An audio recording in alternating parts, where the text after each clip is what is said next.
The edge of the world, the Flannan Isles, also known as the Seven Hunters, sit like jagged teeth in the far reaches of Scotland's Outer Hebrides. They are windswept, lonely, and unwelcoming, barely more than black rock breaking the Atlantic's endless gray. By 1900, only one structure of significance stood there, the Lighthouse on Eilean Moor, completed in 1899. It was meant to be a beacon of safety in a sea known for swallowing ships whole. But the islands were never truly safe. The lighthouse was. Manned by three keepers, Thomas Marshall, James Ducat, and Donald MacArthur, men hardened by the sea. They were not strangers to isolation, nor to the violent storms that rolled in from the Atlantic without warning. Still, those who knew the islands whispered that something else lived there, a presence older than the lighthouse, older even than the first fishermen who dared to row near its cliffs. No one believed such tales in Stornoway, the port from which the lighthouse was supplied. They were fishermen's superstitions, nothing more.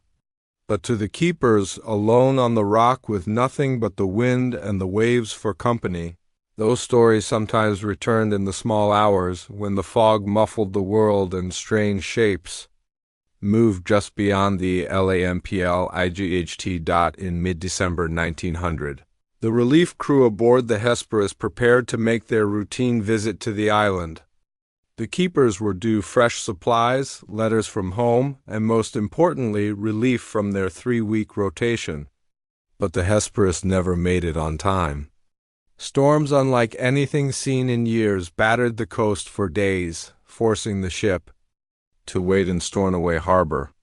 The sea was violent, frothing with whitecaps, as if the Atlantic itself was trying to keep visitors away. By the time the Hesperus set sail on December 26th, the air was brittle and cold. Captain James Harvey stood at the bow, staring at the distant silhouette of Eilean Moor. Something felt wrong, though he couldn't name it. The light normally visible even in daylight was dark, the steady flash that had guided ships through countless storms was gone. The sea around the island looked empty. And for the first time in years, the men aboard the Hesperus felt the same chill of superstition that the old fishermen had always spoken of. Something had happened on that island, something terrible. Island the silent. As the Hesperus drew closer, the crew noticed more troubling signs. No flag flew from the mast. No figure appeared on the landing stage to wave a greeting, as was custom. The island was still, naturally still, except for the low growl of the waves crashing against its black cliffs. Captain Harvey ordered the ship's whistle blown, its echo bouncing off the rock. No reply. They fired a signal rocket, still nothing. It was as if the island itself had swallowed the men whole. Relief keeper Joseph Moore, a man not prone to fear, was chosen to go ashore first. He climbed into the small boat, the oars creaking in the icy water. Moore later said that as he neared the landing, he felt an intense and unshakable dread, a sensation so strong he almost turned back. But duty drove him forward. The landing stage was empty, as if no one had set foot there for weeks. He climbed the steep stone steps to the lighthouse, boots crunching on frozen grit. The front door was locked. Moore fumbled with his spare key, his breath fogging in the air. Inside, the air was still and stale, the rooms cold. On the table in the kitchen sat half-eaten food. A chair had been knocked over. One of the clocks had stopped. In the coat room, 2 of the heavy oilskin coats were gone, but one remained, hanging on its hook. It belonged to Donald MacArthur, the most experienced keeper. The logbook lay open, its last entry dated December 15th. But what disturbed Moore most was the silence. There was no creak of footsteps above, no murmur of voices. Just the sound of the wind pressing against the walls, and somewhere far away, the hollow boom of the sea inside the cliffs. He searched every room. No men, no sign of a struggle. No bodies. It was as if Marshall Ducat, and MacArthur had simply stepped outside and vanished into the mist when Moore returned to the landing. To signal the captain, his face was pale. "They're gone," he said simply.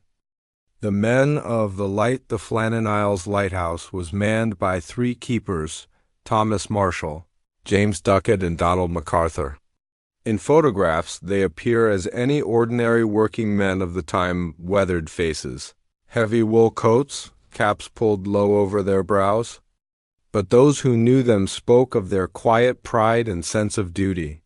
In an age when lighthouses were lifelines for ships, the men who kept them were trusted, respected, and often isolated for weeks at a time. Thomas Marshall, just 28, was the youngest. He was the second assistant keeper, a wiry man from the Hebrides, used to hard labor and harsher weather. He had once been nearly swept into the sea during a storm at another station and carried a faint limp from the experience. Yet he'd returned to the service. "The sea wants to test you," he once told a fellow keeper. "You have to pass the test every day."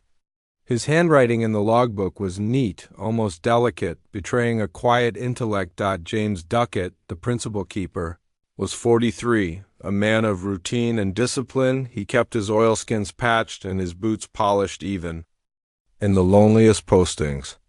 His wife often said that he married the lighthouse first and her second. Ducat's reputation was solid, dependable, almost unshakable. If any man could be counted on to keep the lamp burning, it was Ducat. Donald MacArthur was different. He was not a permanent lighthouse man at all, but a relief keeper, called in when others were away.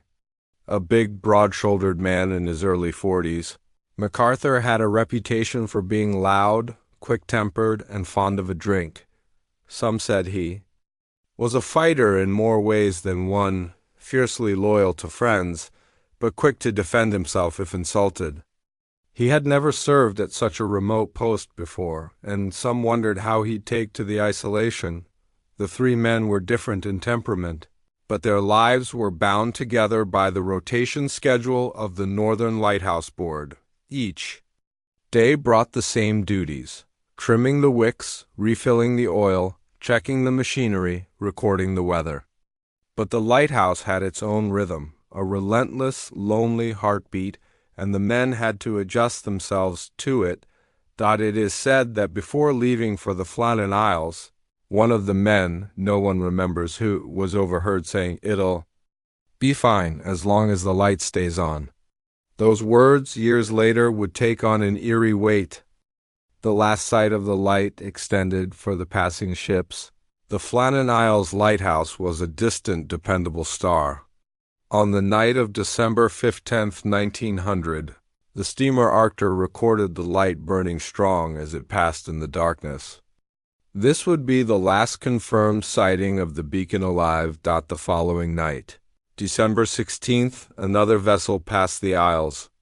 The weather was beginning to turn, winds picking up, the swell more violent, but the captain noticed something strange. The light was out. "It's probably a mechanical fault," he muttered to his first mate, but both men knew such faults were rare and quickly fixed. A dark lighthouse was a danger to every ship in those waters. Word of the extinguished light was passed along by radio and in port, but the seas became too rough for immediate investigation. A fierce Atlantic storm was bearing down, and the Flannan Isles would be lashed by wind and waves for days when the relief vessel Hesperus finally set sail on December 26th. Christmas had already passed. Captain James Harvey had been informed that something was amiss.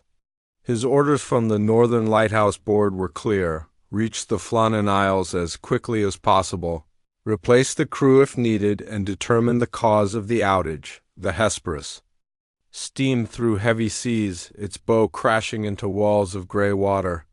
Harvey knew these waters were treacherous. Waves could rise taller than the lighthouse itself. He had heard old sailors speak of the Flannans as hungry rocks, places where the sea came alive, intent on dragging men into its cold depths. As they neared the islands, Harvey lifted his spyglass.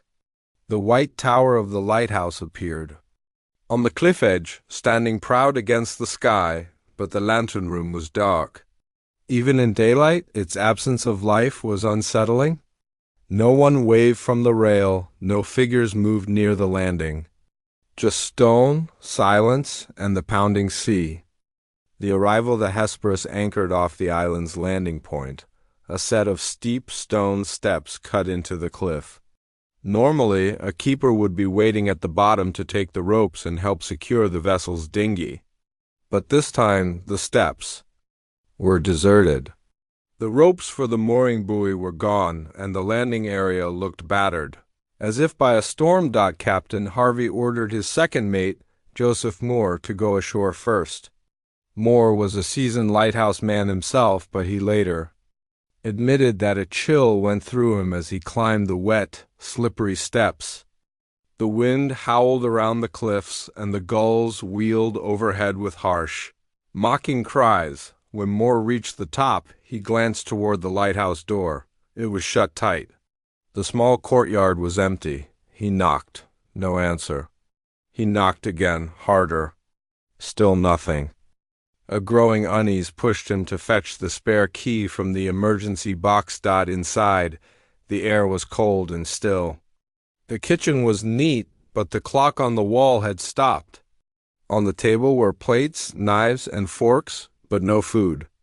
A chair was overturned as if knocked aside suddenly. In the sleeping quarters, the beds were unmade, but not slept in. The oilskins belonging to two of the keepers were missing. The third set hung on its peg, untouched. There was no sign of struggle, no blood, no footprints, except for those worn smooth by years of use. But the silence, the absence of even. The faint creak of floorboards was oppressive. Moore returned to the cliff edge and signaled for more men to join him. Whatever had happened here, it had left the lighthouse frozen in a moment, as though its keepers had simply stepped outside and never come back. The voyage to Eilean Mor, the relief vessel, Hesperus, was meant to be just another supply run to the Flannan Isles, but as it left the mainland on that cold December morning of 1900, a sense of unease lingered among the crew. Captain James Harvey kept glancing toward the western horizon, where the sea met the sky in a steel-gray haze. Normally, the journey to Eilean Mor was harsh but predictable today. The ocean felt heavier, its swells slower, as if it carried a burden of its own. The lighthouse stood 75 feet tall atop cliffs that rose nearly 200 feet from the ocean. Stark and lonely sentinel. From miles away, its white tower should have been visible, and at night its beam should have cut through the mist like a sword. But the men had already been told. There had been no light for days. The Hesperus cut through. The churning water, its engines straining against winter swells. Spray lashed over the deck, coating the men in a slick, icy glaze. The closer they drew to the island, the more the wind seemed to rise not in howling gusts, but in a low, steady moan that carried over the waves like a warning. The men busied themselves with ropes and supplies, avoiding each other's eyes. Everyone had heard the same rumors, that the Flannan Isles were cursed, that fishermen once avoided them, claiming voices whispered from the cliffs. Some called them the Seven Hunters, but not for any prey they caught, for the way the islands seemed to hunt men instead. And yet 3 men, James Ducat, Thomas Marshall, and Donald MacArthur, had been living there, tending the lighthouse. They were due for a supply drop, and at least one of them should have been waiting on the landing with flags to signal the Hesperus. Instead, as the vessel drew near, the jetty stood empty, battered by waves. The island itself looked cold and hollow. No smoke curled from the chimney.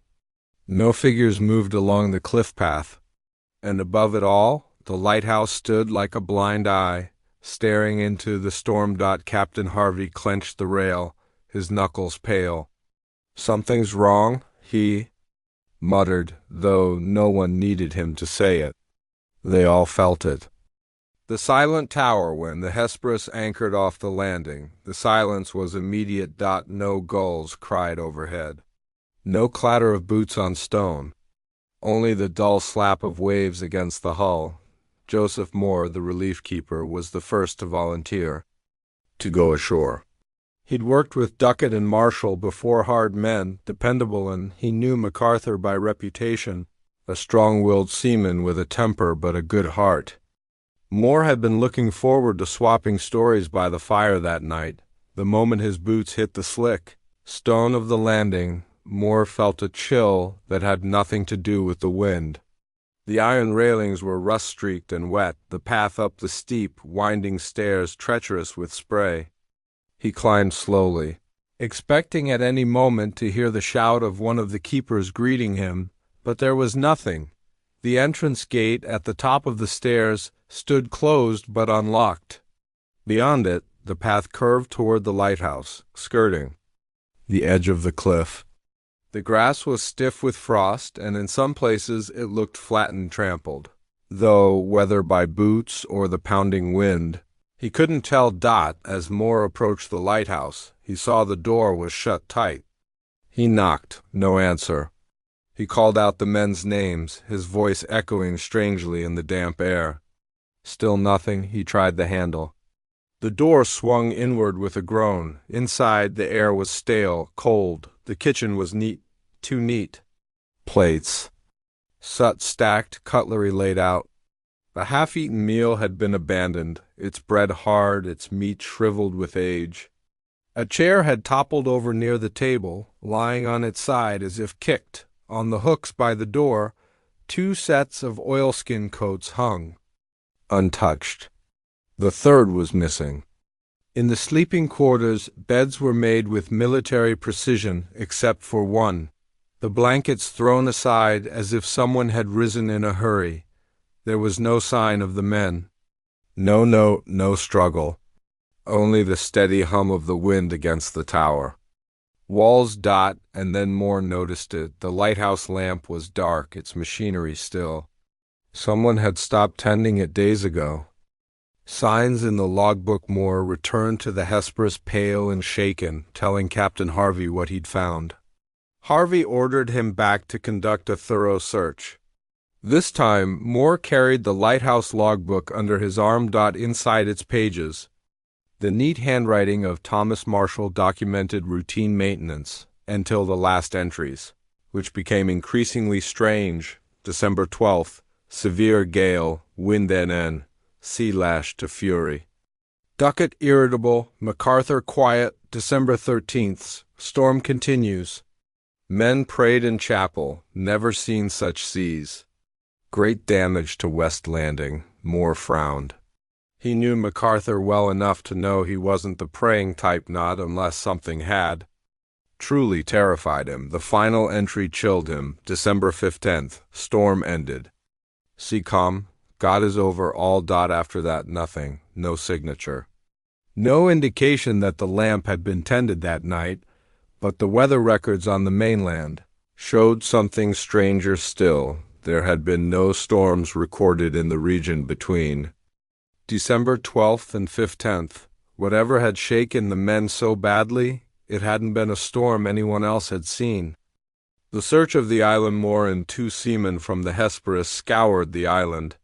They found the east landing untouched, ropes neatly coiled. But at the west landing, where the sea was most violent, things were different. An iron railing was bent and twisted as if wrenched by enormous force. A wooden supply crate lay shattered, its contents scattered among the rocks. Mooring ropes had been torn from their fastenings. Closer to the cliff edge, tufts of grass were ripped from the earth. The ground was uneven, gouged as if something heavy had been dragged. And yet there were no bodies.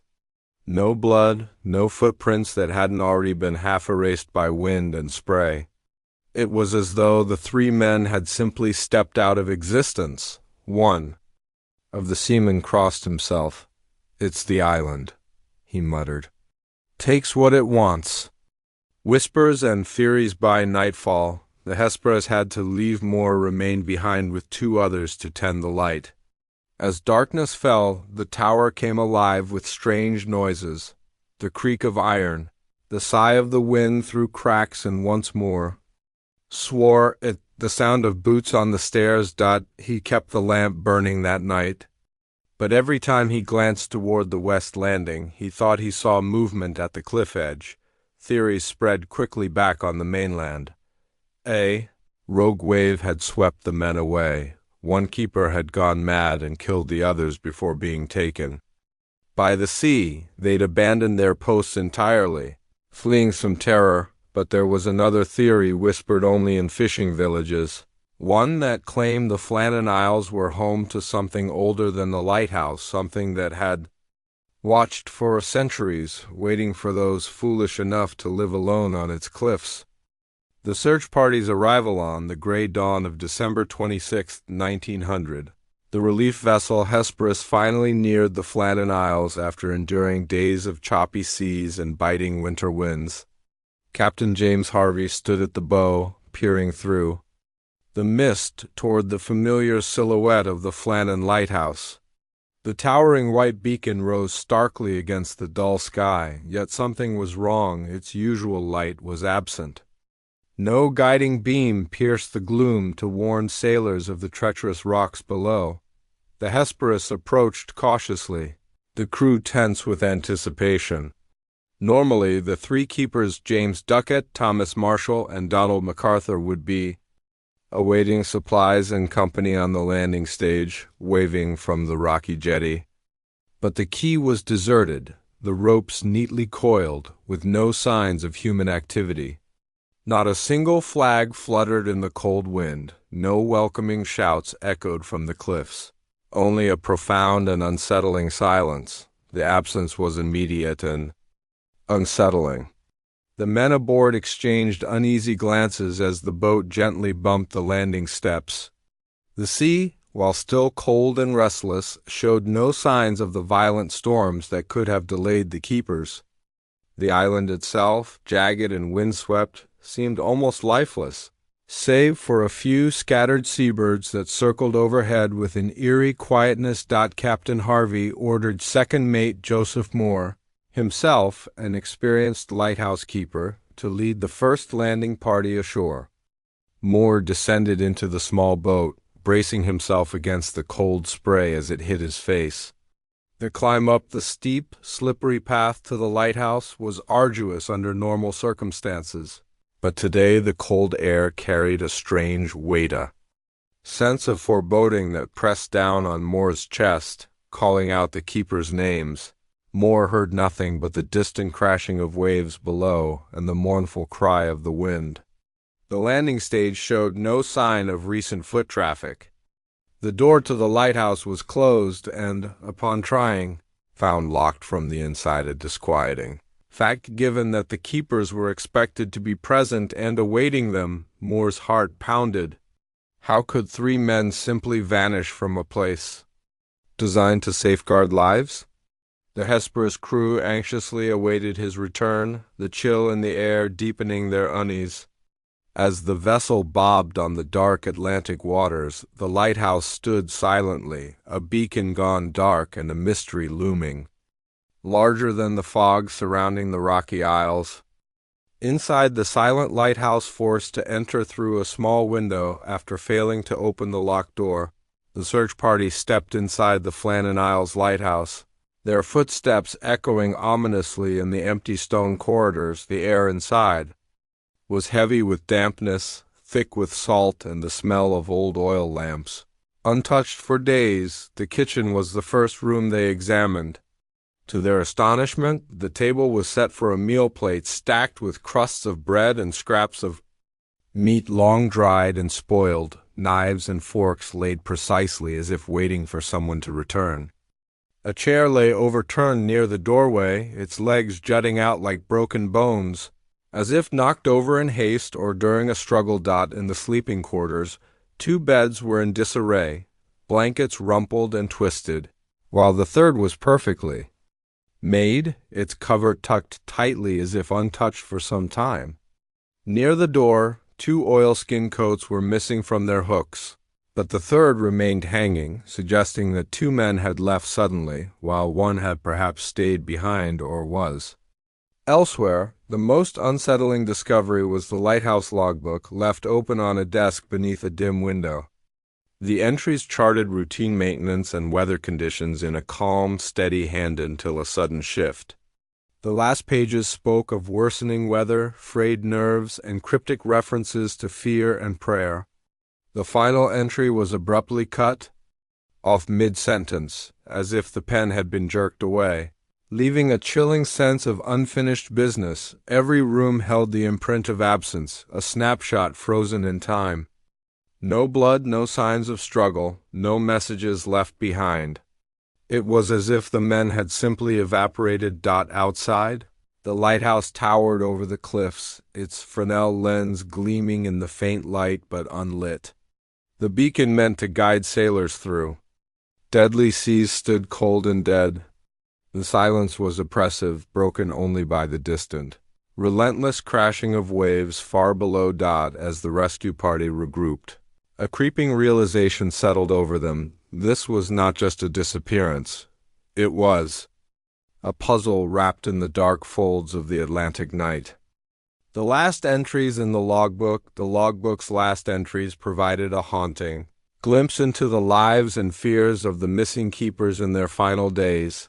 December 12th's entry, penned in a meticulous script, described a severe gale battering the island. Oddly, official mainland weather reports contradicted this, recording relatively calm seas. The entry noted that James Ducat was irritable, a rare state for the usually steady keeper, while Donald MacArthur, known for his fiery temperament, was quiet and withdrawn. The next day, December 13th, revealed a growing sense of dread. The men had gathered in the small chapel for prayer, a desperate act, signaling something beyond mere weather had unsettled them. The log noted that the storm had continued without relent, though no such storm was recorded anywhere else. By December 14th, the entries became fragmented and terse, the handwriting shaky. Storm endless, sea a beast, fear overwhelming. It was evident that the men's mental states were fraying, isolation and fear clawing at their resolve. The final recorded entry, dated December 15th, was chilling in its brevity. Storm ended. Sea calm. God is over. The sentence broke off abruptly, the ink smeared and the writing trailing off as if the writer had been interrupted. The disconnect between the logbook's storm warnings and the absence of any reported weather event on the mainland baffled investigators. What tempest had the men faced? Was it a physical storm or a tempest of the mind? These pages spoke not only of external turmoil, but of an internal, psychological storm, a battle fought in the isolation of that rocky outcrop against something unseen. Clues at the cliffside outside the lighthouse. The search party combed the barren island for evidence of what had happened to the missing men. Near the western cliffs, where the island dropped sharply into the crashing sea below, the searchers found twisted iron railings, bent violently outward as though struck by an immense force. The surrounding turf was torn, gouged deep, with tufts of grass ripped from the soil. A lone oilskin coat lay snagged on a jagged rock, sodden with seawater. The other two coats remained hanging in the lighthouse, a disturbing clue suggesting two men had ventured out with minimal protection, leaving one behind. The supply crate near the cliff was shattered, its contents strewn across the stones. Ropes had been torn from their fastenings, flapping weakly in the cold wind. Yet, despite the apparent signs of struggle or panic, no footprints led beyond the cliff edge, no belongings were missing, and there were no bodies to be found. The sea beneath was calm but foreboding, its waves gently licking the rocks, erasing any trace of passage. The men's instincts screamed that something unnatural had occurred, a violent, sudden event that left no physical proof, only the eerie bent metal and scattered debris. Above them, seabirds wheeled in circles, Their cries sharp and unearthly against the winter sky. The Flannan Isles had claimed its victims once again, but the question remained, what had drawn the keepers out to the cliffs in the dead of night, and what had taken them from the island forever? Whispered voices and shadows that night. The men who remained on the island to tend the lighthouse experienced an oppressive unease that defied explanation. As darkness swallowed the cliffs, a strange phenomenon began. Faint whispers seemed to drift through the stone corridors of the lighthouse. The sounds were barely audible, at first like the susurrus of wind through the cracks, but slowly grew into patterns of murmurs, as if unseen voices spoke from the walls themselves. One sailor claimed he heard footsteps echoing softly on the spiral staircase, though no one was there. Another swore that flickers of shadow danced just beyond the glass of the lantern room, shapes that disappeared when looked at directly. Efforts to rationalize these sensations failed. Fatigue, isolation, and fear could only explain so much. The oppressive atmosphere weighed on their spirits. The lighthouse, a place meant to guide and protect, now felt like a prison haunted by unseen presences. The men took shifts watching through the night, each plagued by a growing dread. Conversations fell silent as the whispers seemed to pulse. In time with their heartbeat. At dawn, pale and exhausted, the party prepared to leave, grateful to escape the island's chilling grip. But even as the Hesperus pulled away, many looked back at the lighthouse's dark silhouette, certain they glimpsed something watching them from the shadows. The mystery of the Flannan Isles deepened, the keepers lost, the lighthouse dark, and a whispering presence that refused to be silenced. Rumors and reactions, the news of the disappearance of James Ducat, Thomas Marshall, and Donald MacArthur sent ripples of shock and speculation throughout maritime communities and beyond. Officially, the Northern Lighthouse Board labeled the event a tragic accident, attributing the men's vanishing to a possible rogue wave or sudden storm.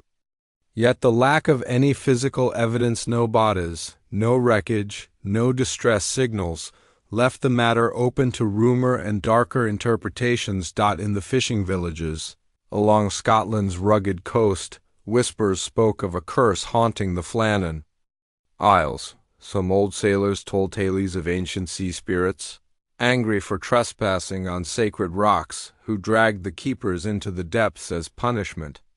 Others spoke of a malevolent force that watched from beneath the waves, waiting to claim those who dared to shine a light upon its realm. Fishermen began to avoid the area after dusk, claiming that strange lights flickered over the cliffs and that the wind sometimes carried faint voices, cries for help, or sinister laughter.